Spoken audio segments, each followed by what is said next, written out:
Good morning, good evening. Welcome to another edition of the Skeptic Haven. Today we are going to have a discussion with Dave Warnock about this niggling little issue in philosophy called the problem of evil. I mean, it's such a thorn in the side of religion that an actual complete school of thought called theodicy has arisen from this problem. So yeah, we are we're looking forward to getting Dave's take on this, and let's get the ball rolling.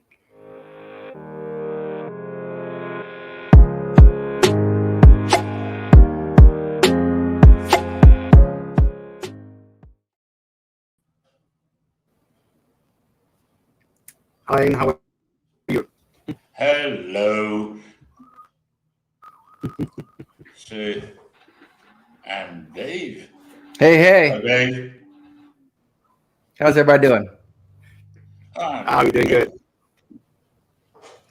So here we are. Yeah, nice and sunny here in Africa. Yeah. Well, at least today we had a lot of lovely weather here. It's definitely spring now. No more winter. So that's a good thing. Let's talk about the bad things.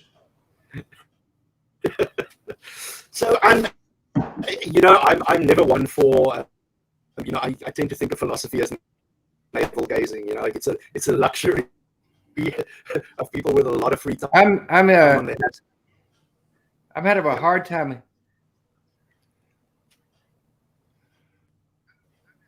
Are you there? Yeah.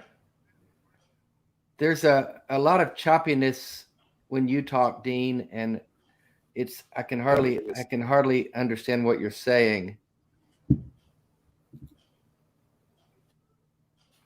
Let me see if I can fix that. I'm going to drop out quickly. I'm seeing in the chat that other people are hearing that as well. Okay, good. Wes, can you drop me out? I just want to have a quick look at my settings and my set. Okay. Okay. Well, let's just continue the conversation a bit. Dean was talking about philosophy. I do like casual conversation about philosophy. I'm not so fond of academic philosophy. How's that in you, Dave?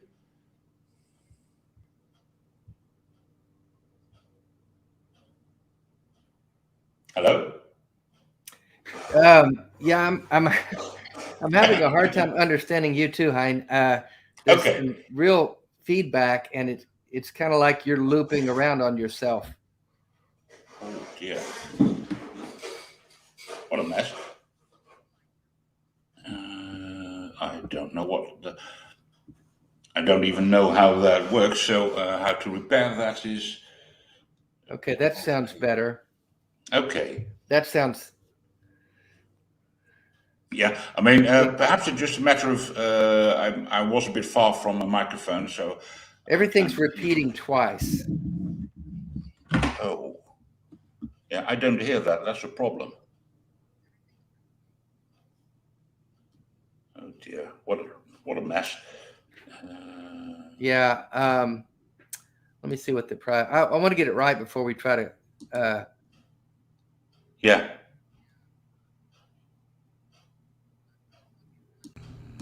Okay, they're saying that maybe on my end. Okay. No, I don't have this on. You know what? Wait a minute. I know what it is. Hang on. Ah.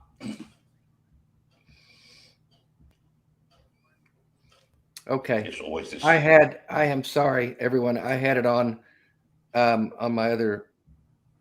I had it on twice. It was on me. My bad. Okay.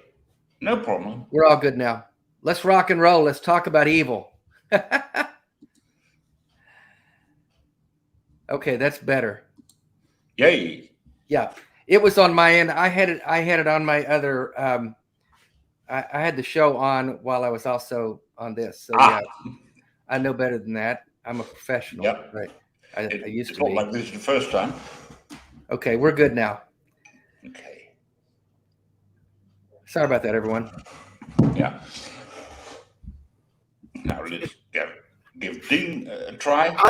I'm here juggling and pulling out cords. It's like I'm at an old telephone exchange, like ripping out cords, plugging new ones in.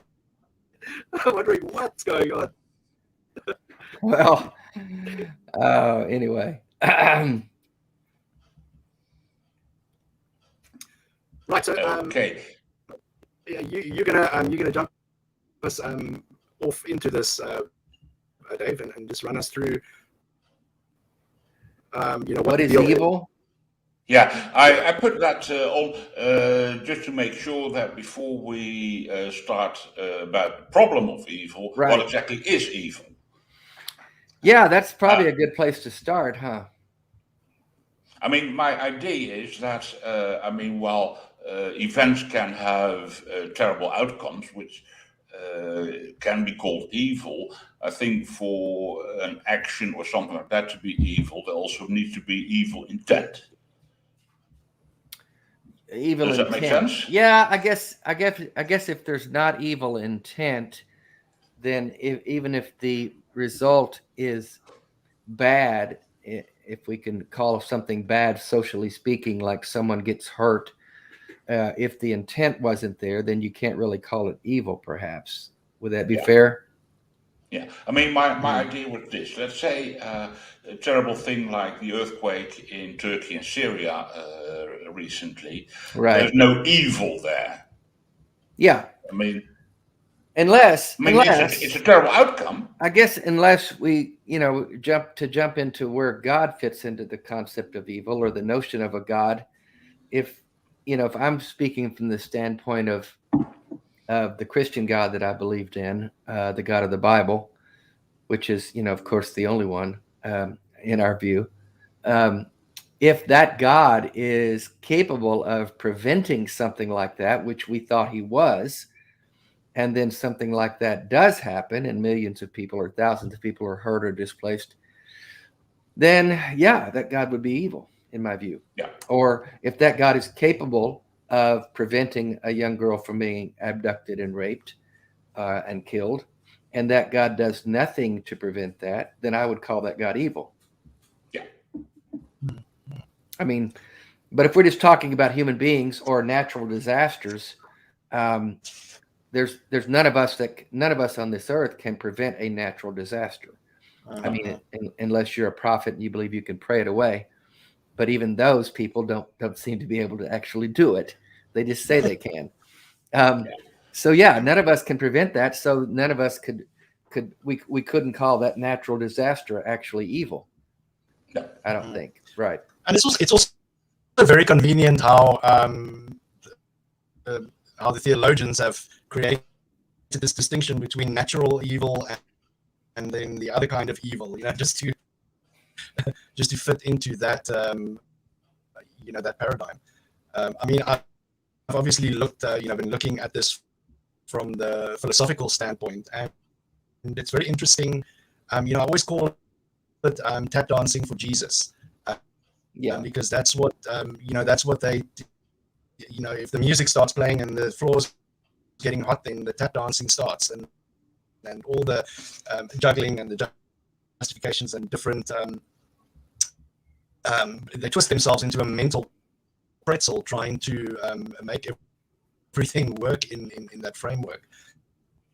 But where did it who was the original person that came up with this idea? Because some people say it's Epicurus, and that it comes from the Greek school of philosophy. So I'm not exactly sure who actually thought about this issue initially.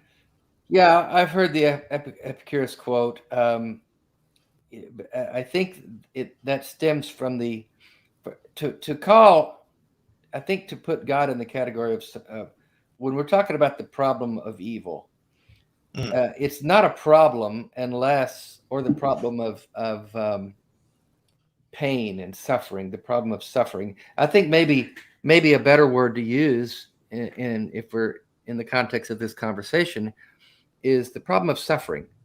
And really it's not a problem if you're looking at the world as a skeptic or a free thinker or an atheist would, where we just view the world as random and chaotic. There's no form. There's no plan. There's no higher being orchestrating events. It just is. We're here randomly. And so there's no problem of evil or suffering from that standpoint.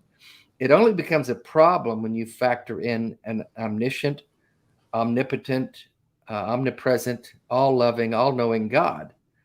When you factor him into the equation, or it into the equation, then you have to account for why this all-knowing, all-loving, all-powerful God allows suffering of innocent people.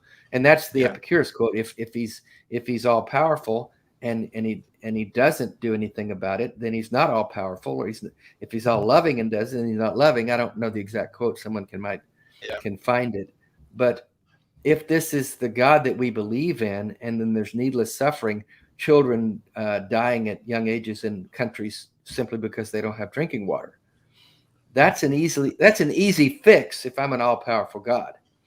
If I'm, women, young kids being abducted and harmed and brutally beaten and raped and killed, that's an easy fix if I'm an all-loving, all-powerful God.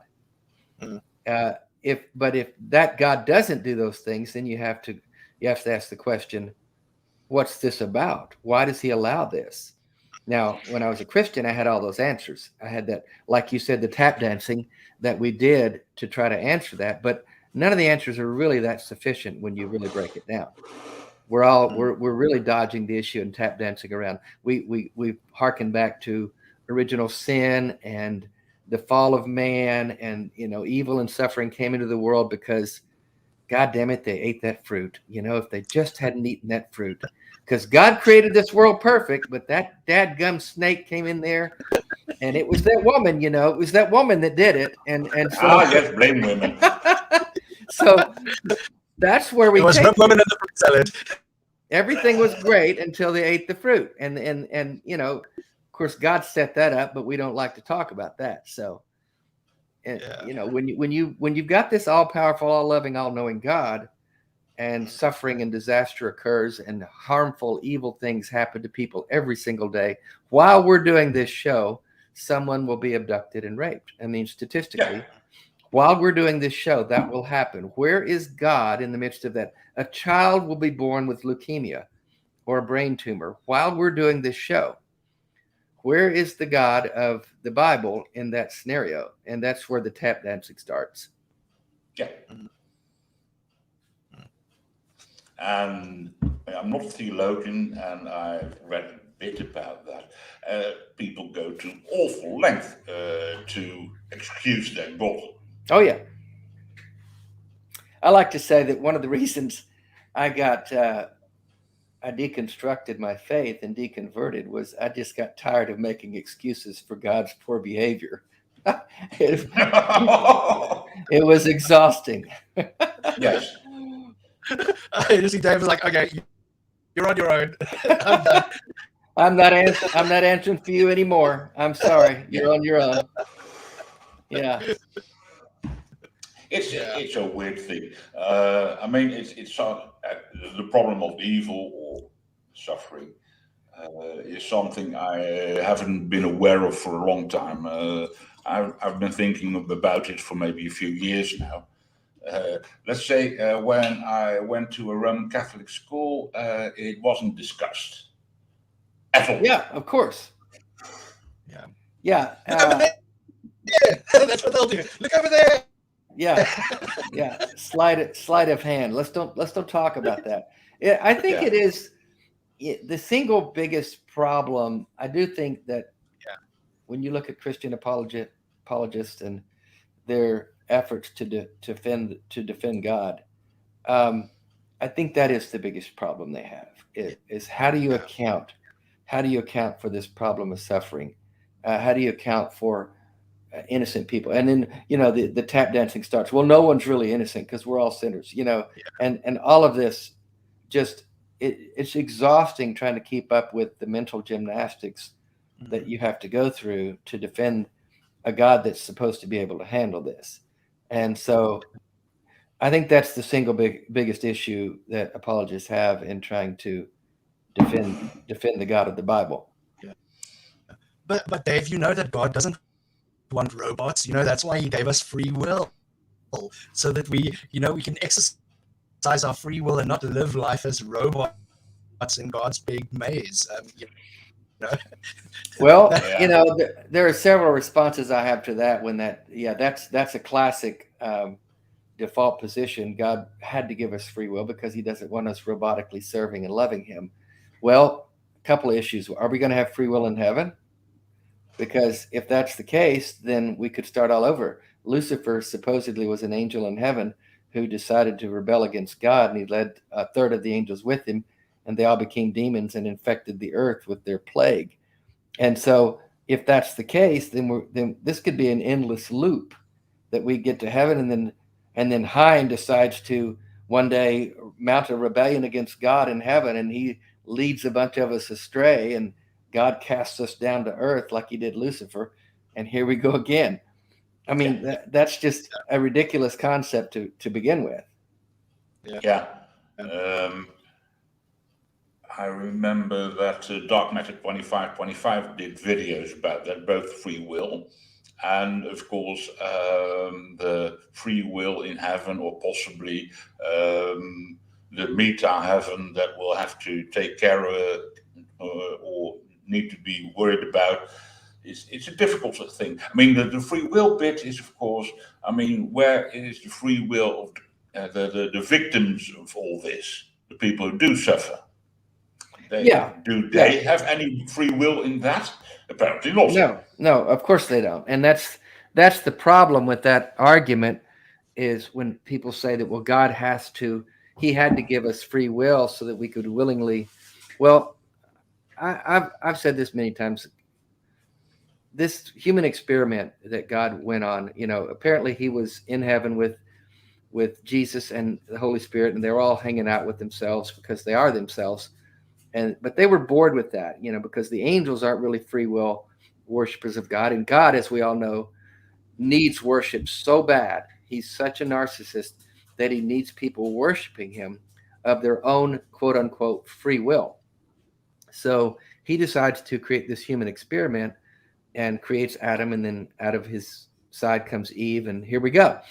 And then he puts them in a garden, and he says, don't eat this fruit because you'll know things, and I sure as hell don't want you knowing anything. I want you to be dumb and stupid, and that way you can serve me without having any questions.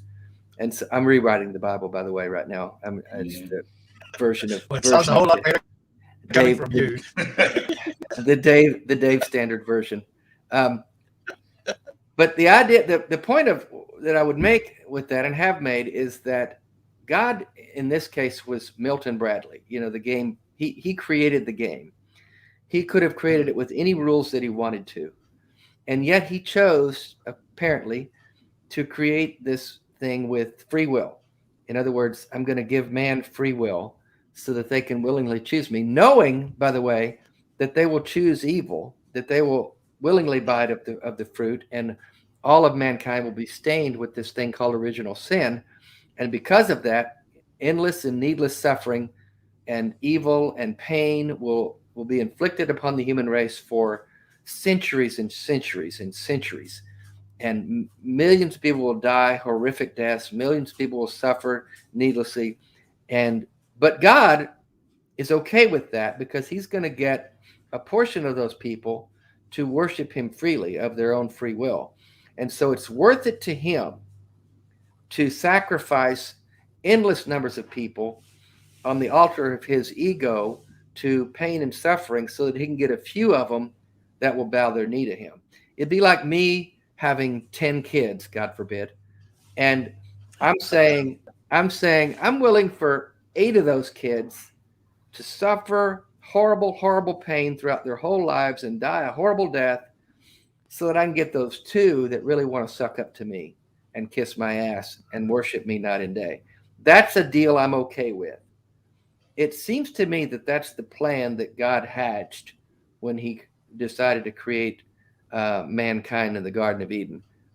I find that whole concept horrendous, and I've yet to find a Christian who can defend that in any measurable way. I mean, without just falling back on, well, God has plans, has ways that we don't know, and his ways are higher than us, and who are we to question? They fall back on those tired, ridiculous tropes, but there's no really good answer to that. They don't help at all.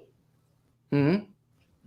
I mean, it even makes things worse as I see it. I mean, essentially, when you say that, you are saying, I don't know God, I cannot know God, everything we say him can be wrong. Then you essentially give up on being serious about your God. Yeah. I mean, it's indefensible. Yes. Yeah. It's weird, that the more I always had this. I don't recall who specifically said it, but they've created this God who's just a knob twiddler, like he's twiddling the knobs. A knob twiddler.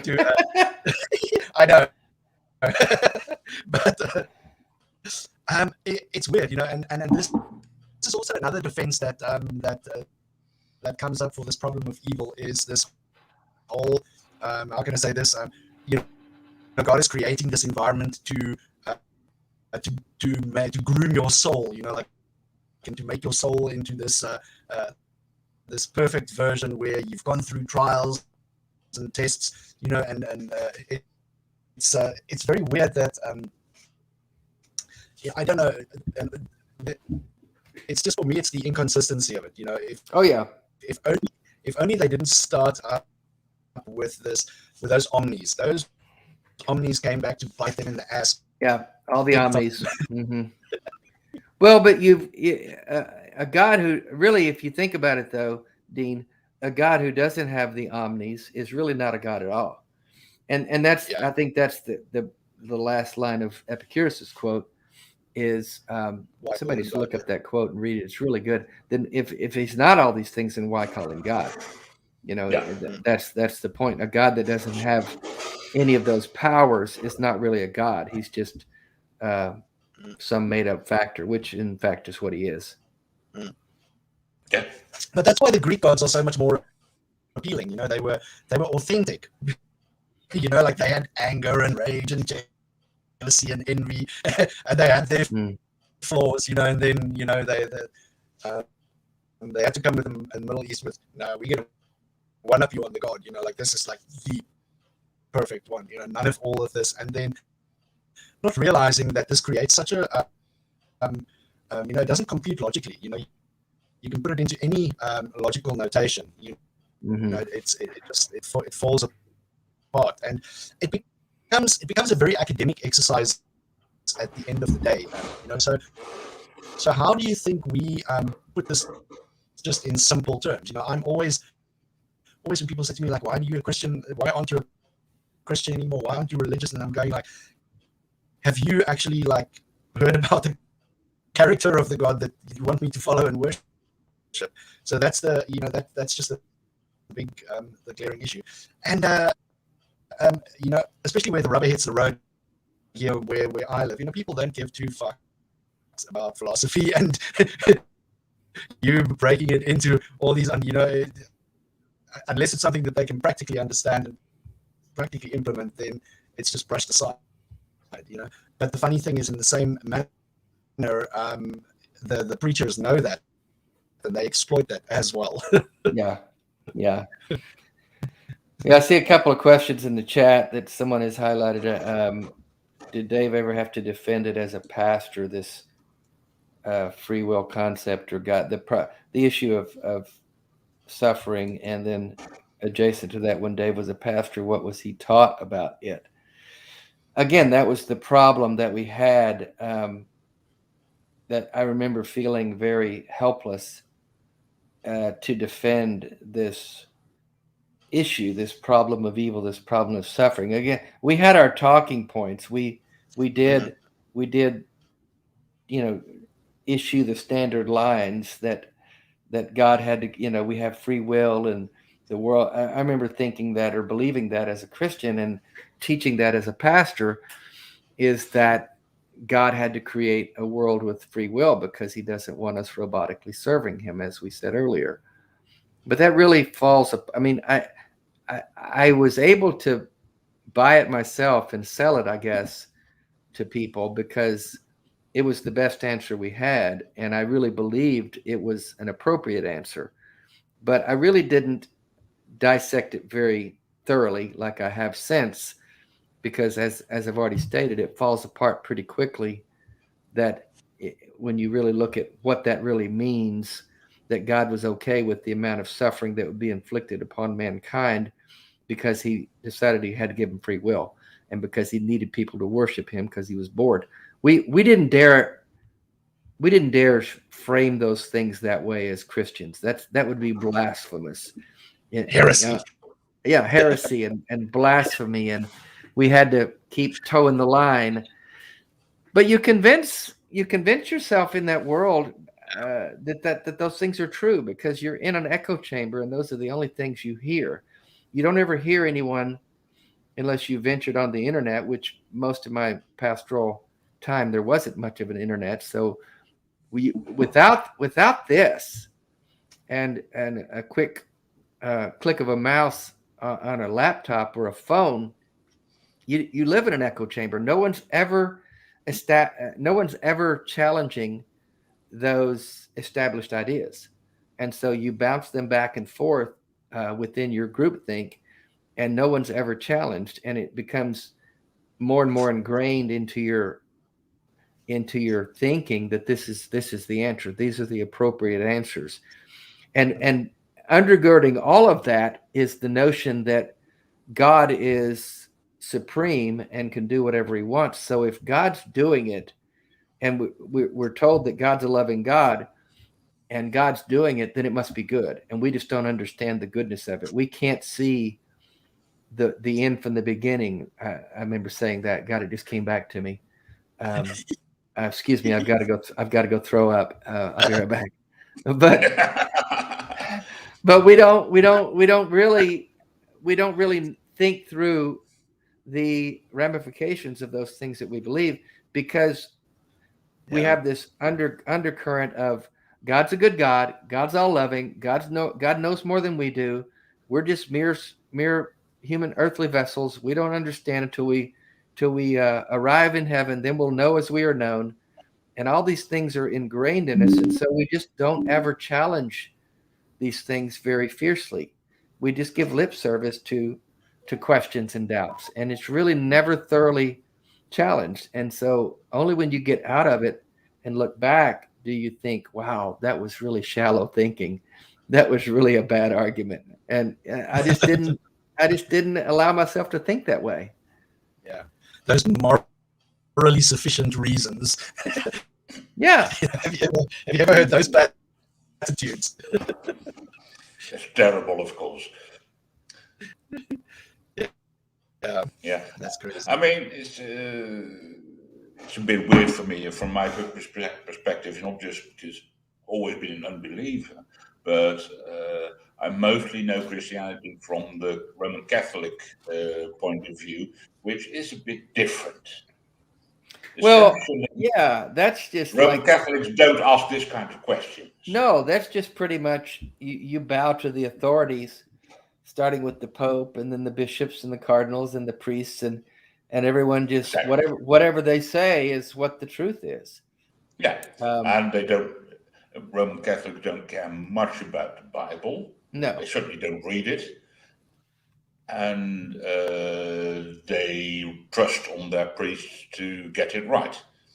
And quite a bit of Roman Catholic theology is tradition rather than scripture.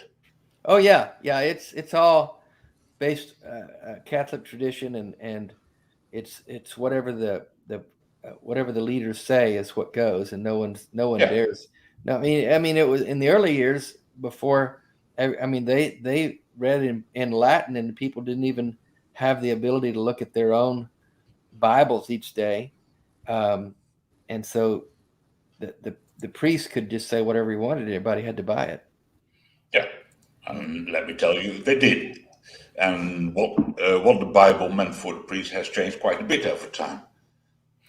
Were you a practicing Catholic or just kind of in name? No. I was raised without religion, but I moved to a Oh, part of the country, or lived in the Netherlands, where Roman Catholics or Roman Catholicism was prevalent. So I yeah. went to a Roman Catholic school. Gotcha. And of course, then you get at least some of that. By the way, that's my secondary school was run by Franciscan monks, who weren't so bad, by the way. They were pretty good blokes. But the religious education teachers varied a bit. Some of them were great, and some of them were not so good. Yeah. Similar to the Amazing Hitch. You've been compared to Hitch now. You're not the first to remark. You can retire now. Yeah, you can retire. You've reached the pinnacle here. Yay! Yeah, that's funny. I find it very telling that after all these years, because I'm sure this humans have been worrying since time immemorial. Like, why do I suffer? Why is there such hardship? And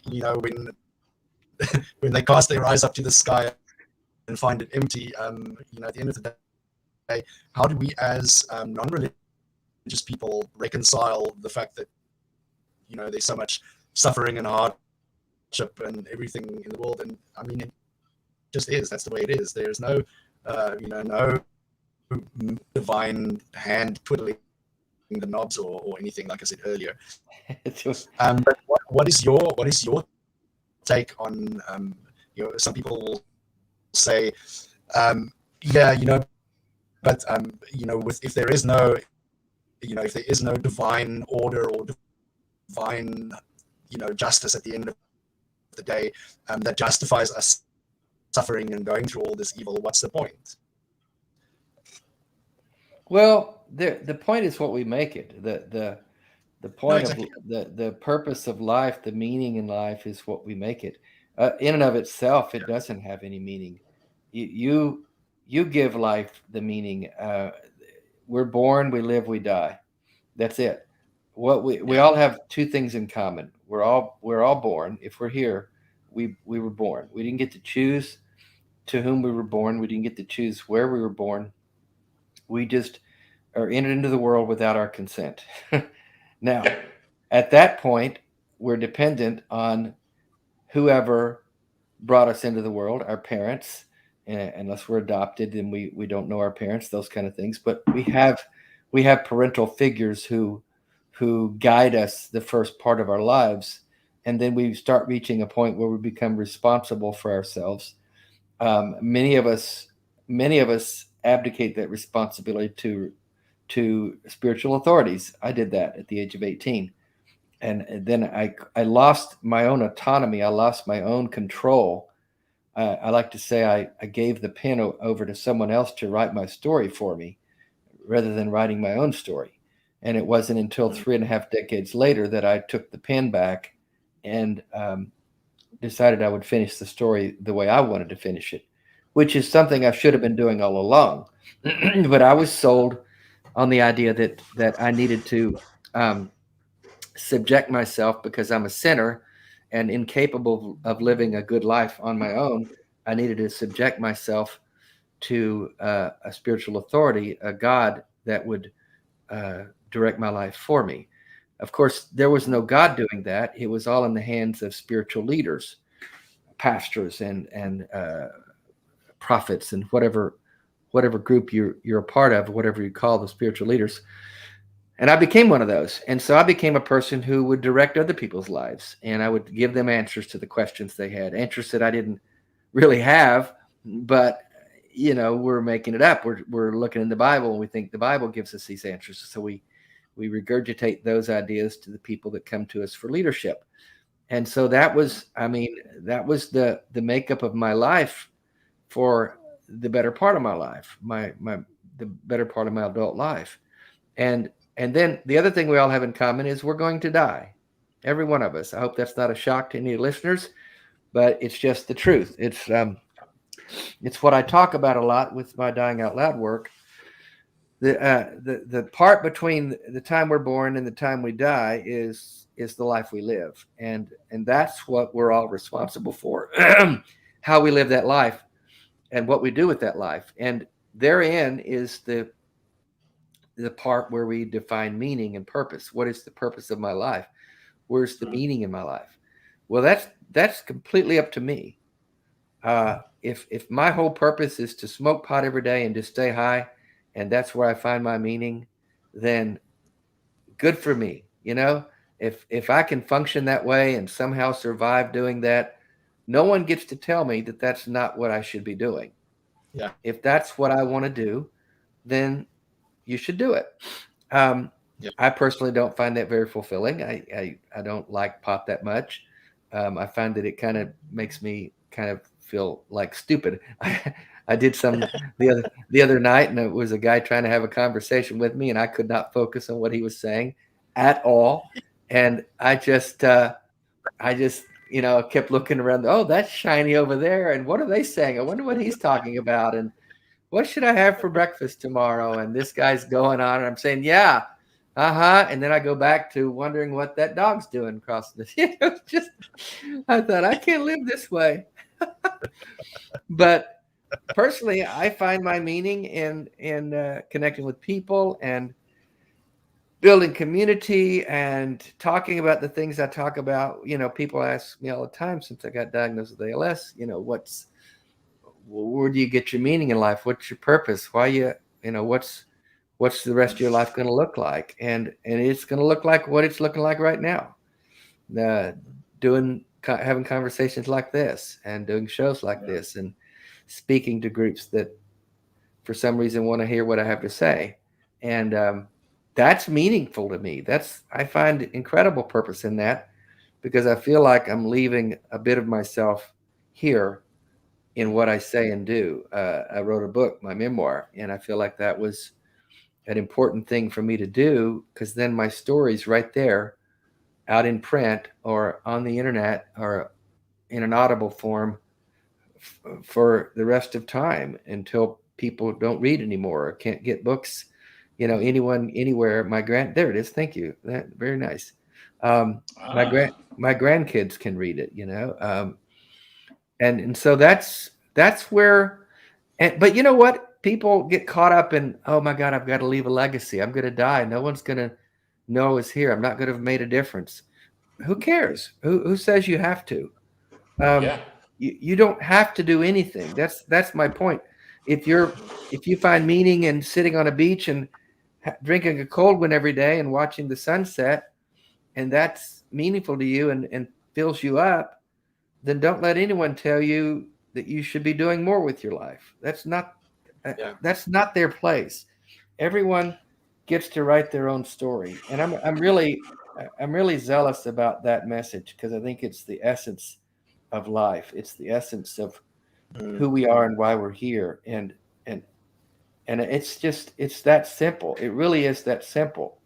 We make it more than it needs to be, because we're told things by other people that may or may not be true for me. And once you settle on that, it really does set you free from everybody's expectations, from everybody's performative ideas on what you should do and say, from families' imposition on your life. Thank you, Stacy. I agree. Everyone needs to read Dave's book. That's a good idea. That's what you have to do. That's the only thing in life you have to do is read my book. The rest of it's completely I'll give you something. But Dave, there's a question that popped up. I love that title. Actually. I mean, it's a reference to, let's say, heaven and hell and the judging God. Of course, there's the thing that terrible people do terrible things and get away with it. Right. And there is no, as far as I can see, no eternal justice. How does that work, or how did that work when you still believe that? Well, we believed that there was a judgment day for everyone, and we would be judged according to what we did in the body. as the Bible says. And you've got this nice get out of jail free card as a Christian, and you can do the most horrible things in your life. I've used this analogy before in many of my talks and shows. If you believe the strictly the theology of the Bible, of being born again and saved and regenerated by the Holy Spirit, and your sins are forgiven, and you're a citizen of heaven as soon as you die, and so on. If you believe that strict interpretation, that theological evangelical message, then this scenario is true. Gandhi or Anne Frank are in hell, and Ted Bundy is in heaven right now as we speak. I've posed that to Christians. Oh, we don't know. God, God could have done this, and God's the ultimate decider of. No, I'm talking about the theological message of the evangelical salvation message. If you pray and ask God to forgive you of your sins, then he receives you into heaven like the thief on the cross. Today you will be in paradise. And if you don't receive Jesus, then when you die, you will go to the other place. We'll not talk about it. So ostensibly, Anne Frank, as a young Jewish girl, did not receive Jesus as the Messiah. Oh, but she could have at the last minute. No, I'm talking about if she didn't, in fact, do that. And Gandhi, as not a Christian, he famously said, I'm a fan of your Christ. I'm not a fan of the Christians. If he didn't receive Jesus, then as good a man as he was, as good a young girl as Anne Frank was, too bad. You don't get to go to heaven. But Ted Bundy can commit heinous crimes for his whole life as a psychopath. But because he prayed to receive Jesus while he was in prison, well, he gets to go to heaven and live for eternity and worship God and sing Hosanna around the throne forever and ever and ever and ever, which is one of the most boring things I can think of to do in my life. Oh my God, help me, shoot me now, just please. But that's the message, and that's a horrible message. So we had this idea of everyone facing a judgment day. But now, as a skeptic, as an atheist, you look at life, and there are people who will do bad things and hurt people, and yes, every day, probably in the way in simple terms, get away with it. Never suffer the consequences of their behavior. I mean, hell, Donald Trump may actually never go to prison. He may die thinking he is still the president or whatever he thinks, and never have to pay for the horrible things he's done. And that drives a lot of us crazy, but it's quite possible. So, what do we do with that? What do we do with the idea that people can do these horrible things and get away with it? I don't know. I don't have an answer for that. I mean, you would like to think maybe they would suffer some of their mental pain for knowing they did these bad things, but there are people that don't have that kind of empathy. They're sociopaths. They miss that machinery. Yeah, they don't feel anything. They never think they did anything wrong.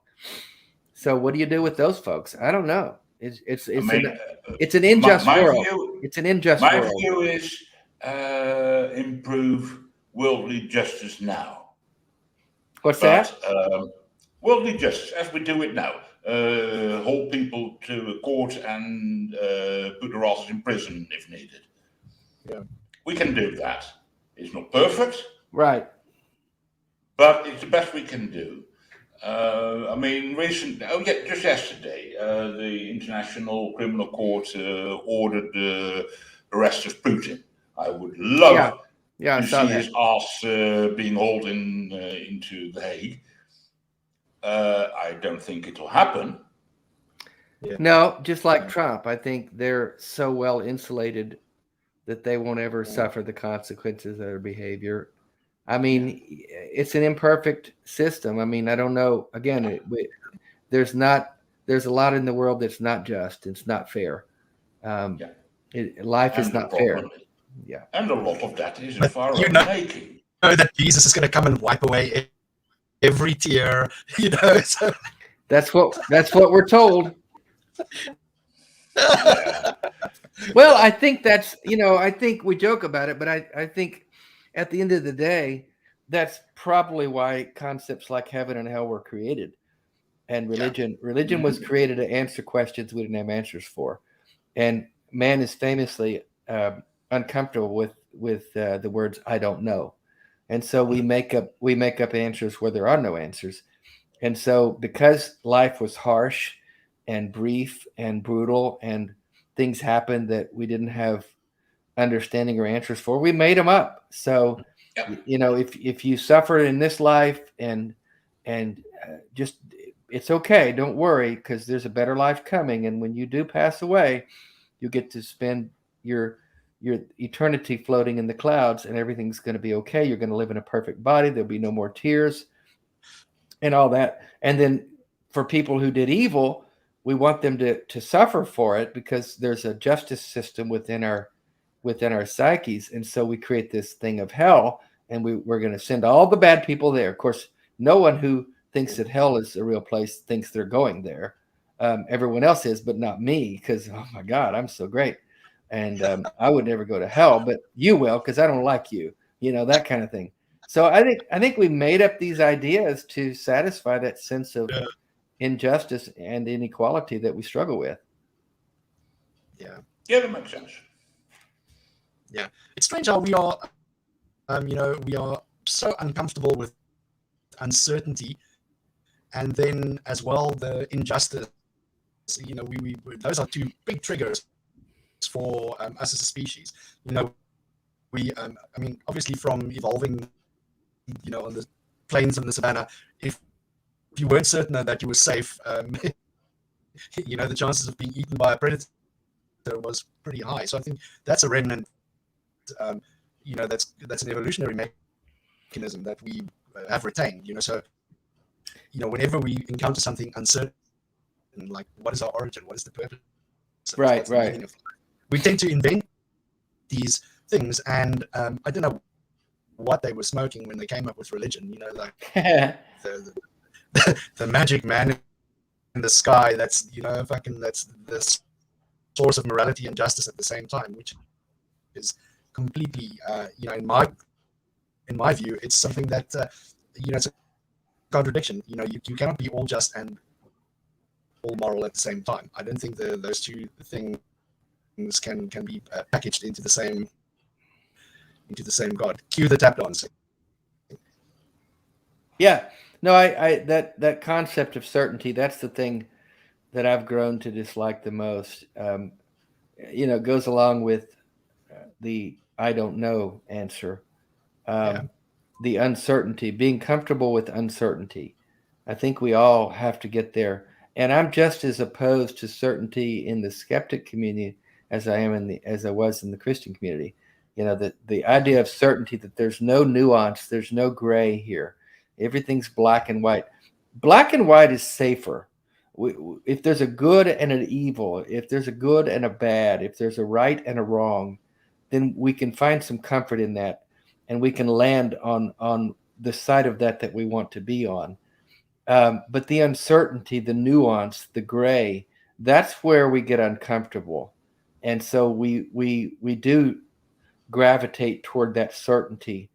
And even I've seen it, in the free thought community, which is interesting, because free thought should really oppose the idea of certainty, because free thought is to be free to think what you want. But I've seen even in the atheist community that you can be pretty much canceled or demonized if you cut across the grain with whatever the topic is that lends itself towards certainty. If you ask a question that doesn't fall within the constraints of the certain answer to that, or the certain position on that, then you could really find yourself being quite forcefully opposed and even canceled. And I've seen that on certain topics and certain issues. Instead of saying, where is the nuance here? Where is the room for everything's not black and white. So where can I find the gray? Where can I be comfortable with it? An idea that I'm not certain about, where I may I may be saying, you know what, I don't have a position on that right now. I'm going to wait till I get more information. And even if someone's asking me, what do you think about this, Dave? I've got to be comfortable with saying, you know what, I don't know. I really don't. And I don't have enough information or enough of an opinion about that to take a position on it. So I'm just going to say right now that I'm going to stay right here in the middle and wait till I can come up with a better idea. We don't like to do that because it makes us feel like, oh, well, I don't know.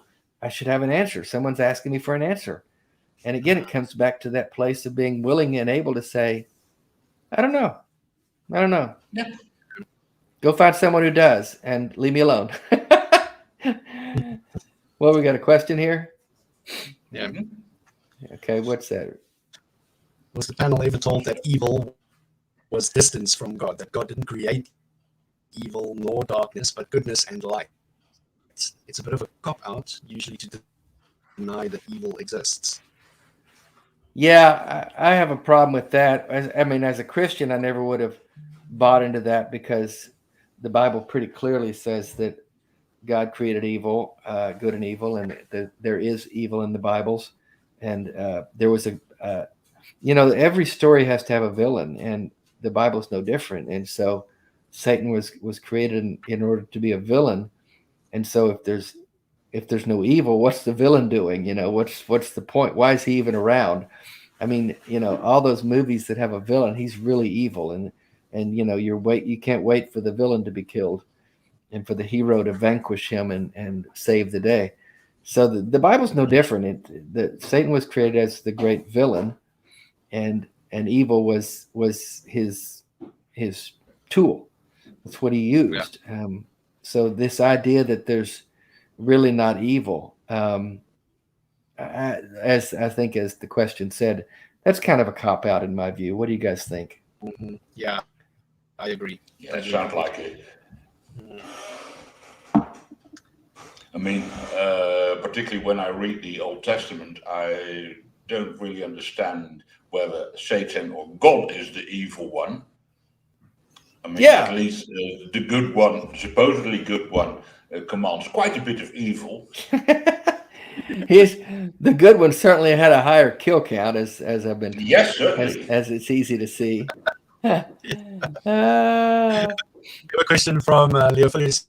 He said, God could have made a world in which any moral agents possessing free will could freely choose never to do evil. Such a scenario isn't logically impossible. So why didn't he? That's a good question. Because God's not logical. Next question.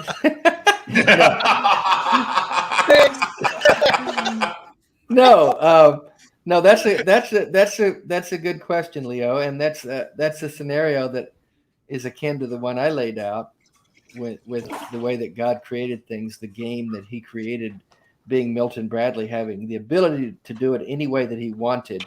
When Milton Bradley created the game Monopoly, or whoever made it, they made it with certain rules. This is how you play the game. Well, God could have made the rules just like that question posed, with anyone who does evil, or anyone has free will, can freely choose to never do evil. That was well within the parameters of possibility for God to create in that scenario, but He didn't, because He was, again, perfectly content for suffering and evil to abide alongside good for centuries. Yeah. It's almost like you want to go, hey, God, this game sucks. Yeah, exactly. But we can't say that, right? Because then we're blaspheming the holy. And another question from Leo. Leo. Why did... Good question again. Why did Eve eat from the apple? Did she know it was a sin? If so, why did she do it? If she was deceived, then she didn't have all the information to know it was a sin, so she's not culpable then. Yeah, that's, again, a great point, and it makes no sense. I have a good friend who's TikTok and her handle on here is Eve was framed. Y'all may have heard of Eve. That's a great tagline, because Eve was framed. She was put. Adam and Eve were put in an impossible situation. because the Bible clearly says if you eat of this fruit, by the way, it doesn't say it was an apple. So anyway, they probably didn't have apples in wherever the Garden of Eden was because it didn't exist. But nonetheless, if you eat of this fruit, then your eyes will be open and you know good from evil. You'll have knowledge. You eat of the tree of good of the knowledge of good and evil. Well, if you don't know the difference between good and evil, or right and wrong, then how are you held accountable for doing something you didn't even know was wrong? Well, here's the Christian response to that. She was clearly told not to do it. So it's just disobedience. You don't have to know why. It's like you tell your kids, don't do that. Why? Because I said so. That's essentially what God was saying to Adam and Eve. Yeah. Don't eat of that fruit because I said so. Yeah. Of course, that comes back in the narrative of Exodus, Deuteronomy, etc. Again and again and again, God gets quite irate because his chosen people choose not to follow his word or commands. Yeah. Yeah. It comes back and back and back and back, and he kills for it.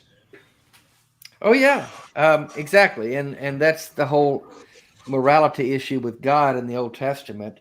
I've never understood why Christians celebrate or why they want to cling to the idea of Noah's Ark and the whole flood narrative. I mean, they will defend that to their death because it's in the Bible. And I say to them, do you really want that to be a story that you're going to cling to? Because here's what that sounds like. God created his people and put them in the garden, and they began to reproduce. And then he got so pissed off at them, he could find no other way to deal with them than just drown the whole mess of them and start over with a very flawed family who got drunk as soon as they got on dry ground. And it's what you do. And started having incest. So we got a lot of problems here. We got a lot of problems with that story. And yet you want to cling to it like it's the best thing that ever happened. Well, of course, I mean, as all sailors know, that's the first thing you do when you make land, good old piss up. But the incest bit, I'm not sure about. It's a terrible mess, of course. Oh, it's a horrible mess. The whole thing. Yeah. Do you think? Is another question. Do you think the problem of evil is a good counter-apologetic to use with atheists, epistemology? Oh yeah, it's again, as I said earlier, I think it's the best argument against God, the God of the Bible. I mean, and I don't even really like to talk about a generic God, because what's the point of that? I've been on so many call-in shows where people want to call in and argue about where we came from and something can't come from nothing and blah, blah, blah, blah. I'm bored 15 seconds in because I really don't give a flying fuck where we came from. We're here now. We're here. Let's start there. And so when we talk about God, we have to first define the God that we're talking about. So I always say the God of the Bible, the Christian God as defined in the Bible. Because if you don't define the God that you're talking about, then you're just all over the place with definitions and understandings, and you can't really land on anything to have a coherent conversation around. So we have to start with God and the problem of evil, or the problem of suffering as it relates to this God, the God of the Bible, who was we're clearly told wants to be involved with his people. Jesus said over and over again, he will answer our prayers. Conditions apply. So see user's manual. But clearly Jesus talked about prayer and answered prayer and all those things. So we've got a God who wants to be involved with his people, and yet we see this suffering and evil. So we've got to deal with that. So I think it's the best place to do SE with people who want to defend the Christian God, because there really is no sufficient answer for that. There's a tap dance we talked about that they'll jump right into with free will and blah, blah, blah, blah. But then you can just treat epistemology. Well, why do we need free will? And why couldn't have God have given us, done this thing without free will? What would have happened? And if free will is that important, are we going to have free will in heaven? So that means that you can choose in heaven to decide you don't want to be there again anymore.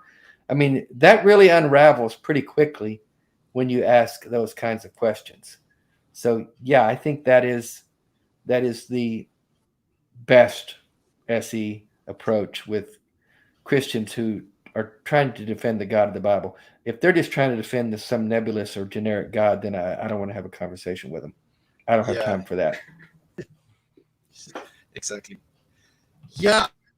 I mean, the funny thing that I've noticed, recently, I mean, just the online circles that I'm moving, is that there is this trend towards a more deistic interpretation, because of all the baggage that comes with the Abrahamics. I think it's more as the society that I, encounter online becomes a bit more liberal and more woke, as they say, that people tend to that they raise their eyebrows at some of the more questionable aspects of the I get that too. I think people are trying to go that route because it's you don't have to defend that. It doesn't matter. There's just and people who want to say that there's something out there, some kind of a superior force, some kind of an energy, some kind of a power. Again, I don't really care. If it's not involved with our lives and with the world today, then it's just might as well not exist. Yeah, exactly. What's the point of it? It might as well not exist because it has no bearing on the life that I live. Yeah. I like to call deism atheism for gentlemen. Yeah, but it probably is, but again, I don't have any interest in that conversation. It really bores me. If we want to sit around and philosophize all night while we get drunk and that's fine for sport, but in terms of something that makes a difference in the world we're living in, I just don't see a need for it. I mean, I just don't have any interest in that conversation, and others may, and good on you. Go get knock yourself out. But I'm not going to be engaged in that because it really doesn't matter to me. Yeah. Dave, we are more or less running up on the hour, and we want to thank you for being so generous with your time. Yeah, my pleasure. For spending it with us. Besides the snap, crackle, and pop I went through at the beginning, I really enjoyed the conversation. Yeah. You guys, Go ahead. Yeah. Well, first of all, Dave, thank you for joining our conversation. I really appreciate it. My pleasure, as always. Yeah, I'm not quite sure we got deeper into the real problem of evil, but at least I got more clear ideas about what we're talking about. So that's been time well spent. Cheers. Yeah. Cheers.